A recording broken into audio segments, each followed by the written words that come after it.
Joe Burrow and the Bengals start their offseason program on Monday. Bit of a new look. Joe Mixon gone, and T won't be there. He's not thrilled about that franchise tag. Nevertheless, Joe is ready to challenge the champs. Here's what he said about Mahomes and the Chiefs. We both work really hard at what we do. They've got great players. We've got great players. I think we match up pretty well with them. We're kind of built to beat them. The question in the script, Coach, was, should Nick be worried? But BT Dubs, I'm also a Chiefs fan, my second favorite team. So should all Chiefs fans be worried? Yeah. I think this is the team that they need to legitimately worry about. And when you look at Joe Burrow, when he's been healthy, they've been top 10 in almost every offensive category and really top 5 in a bunch of offensive categories. He's 3-1 against the Chiefs.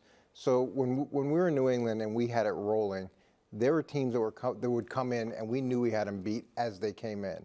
And they kind of bowed down to the uniform and the aura and all that stuff. And then give me one of those teams. I mean, we beat up on a lot of teams. We can probably look it up. We beat up on a lot of teams at that point. But then there were other teams, and I think even Tom struggled with the Ravens. After I left, I feel like that was a team that he kind of like the Chiefs or Cincinnati is for Kansas City. They were difficult for New England to deal with. And so there's that component, and Cincinnati's not intimidated at all by Kansas City. And if anything, they feel like they've got a little bit of an edge on Kansas City. So that's impactful. They've got almost all their offensive weapons back. They added Gesicki. They've got 10 draft picks, so they got a chance to get better in the draft. They've got the 10th most salary cap space, so there is flexibility to still do some things here, as we move on and guys become available that weren't available. So as long as Joe Burrow can stay healthy, bingo. I think they've got a real opportunity. Now, the one addendum I'll say is that division is rough. Ooh. So Cincinnati's got to get out of that division in order to even get to the Chiefs, and that's not going to be easy at all. But you will be battle-tested if you're the team that emerges. Look, I get that this is kind of Burrow's how he is, his personality, and everybody loves it. But I don't like this. I don't like the talking like this.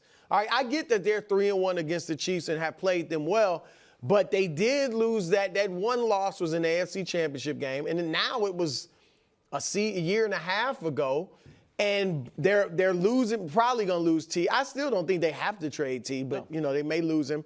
Tyler Boyd may be gone. I know they got some picks. But Burrow, you said it a few times, if he's healthy. Burrow, this is like an Anthony Davis type thing. I totally agree. Where it's like every quarterback, of course, they have to be healthy.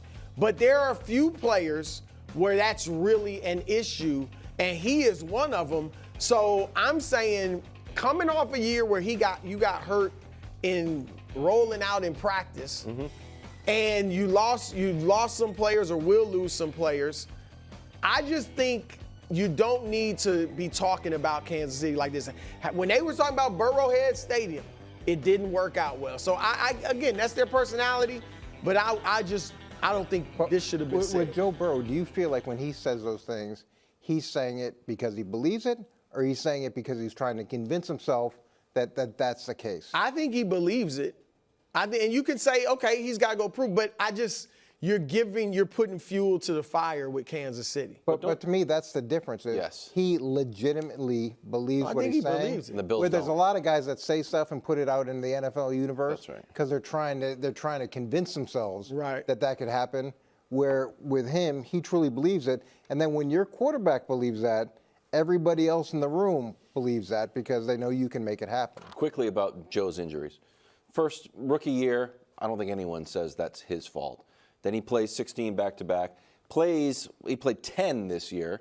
The first 4, he wasn't himself. He threw 2 touchdowns. His calf hurt. Couldn't throw the ball down the field. He was one of the worst quarterbacks statistically in the league. And then all of a sudden he shows up with a wrap, and then he can't hold the ball week 10.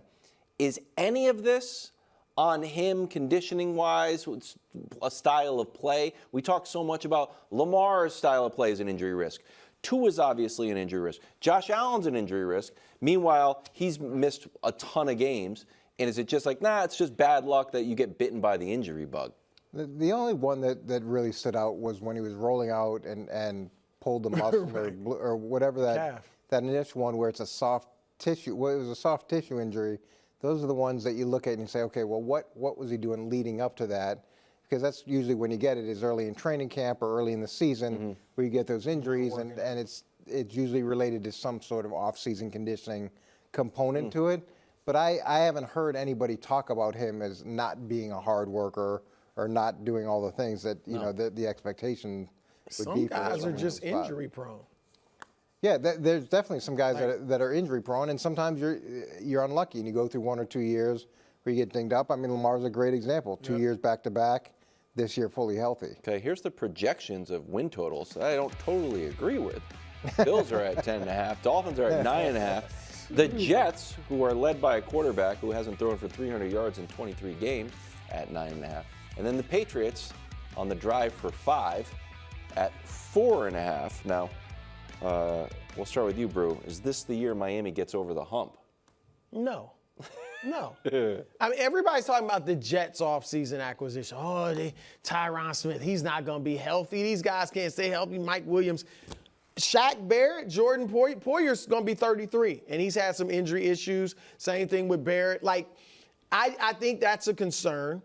And the bottom line is this. Tua has yet to prove he can play well against good teams. All right, 1-6 last year against playoff teams. And it wasn't just that they lost. It was that his production plummeted. And then, Coach, in most cases, to get where you want to go in the playoffs, you have to be able to win in cold weather. It's not even cold weather. It's brisk. Well, it's just a little brisk. All right, 46 degrees and under, Tua's 0-6. I mean, if you're going to have to beat Buffalo in the playoffs, we know that we have to worry about New England, but Buffalo, Cincinnati, Kansas City, maybe even Baltimore as far as weather, like, you have to go through some cold weather teams. So, no, they're not getting over the hump.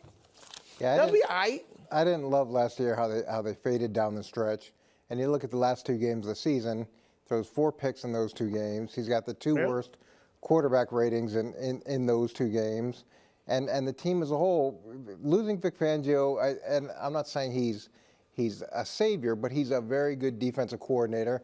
And I thought he brought some balance to that team because being a former head coach and being an older coach, I think that's a good mix to have in the room, and his system is solid. So there's that transition that they're going to go through defensively. They've got salary cap issues, so there's not a lot of room to improve there. Thankfully, they've actually got some draft picks for the first time in a long time, so that's good. But it's a star-studded team. It's a little bit unconventional in the way that it's being run, and there's good things about it. But let's see whether or not it can hold up year in year out. And then the injury issue, Tua's a concussion away from being out and potentially out long term. So there's that, and now he doesn't have a new contract. So you've got this team full of stars that are highly paid, especially the offensive guys, and you've got a quarterback that the organization is saying, we don't believe enough in him to where we want to extend him at this point.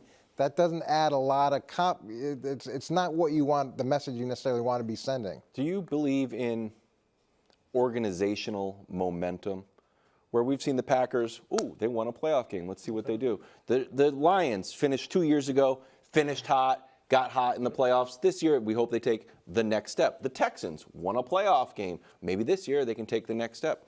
The Dolphins, when Jordan Poyer's talking about getting over the hump is winning 1 playoff game this century. It was December 30th, 2000. I was still getting carded at bars. I was 24 years old. So do you think they've lost 1, 2, 3, 4, 5, 6 games since then? Like, do they just need to win 1 game? Like, good news, we're building something. They might. Look, we got a game this century. Organizational momentum can be a real thing, but look at the Giants. They go to the playoffs and then they take a step back, and there's that component of it too, and how well you deal with success, how much you learn, how much you change, all those things. The great thing for the Dolphins is this division is in such flux. New England's got regime change and all the problems that they're going through. Buffalo, who knows where they're going to end up, and there's a lot of question marks for a lot of reasons there. And then with the Jets, what is Aaron Rodgers? Is Aaron going to be able to play? If he plays, how well is he going to play? So that's the great thing. Different than what we were talking about with Baltimore and Cincinnati being in that division. this is a great division for Miami to be in, and that gives them the best chance to get over the hump and win the division and have a chance to play a playoff game. No, that's true. Breakdancers or no? Yeah, absolutely. Bring them out. That's the perfect analogy. Thanks for watching. Subscribe here to get more from the show and to check out clips from other shows on FS1.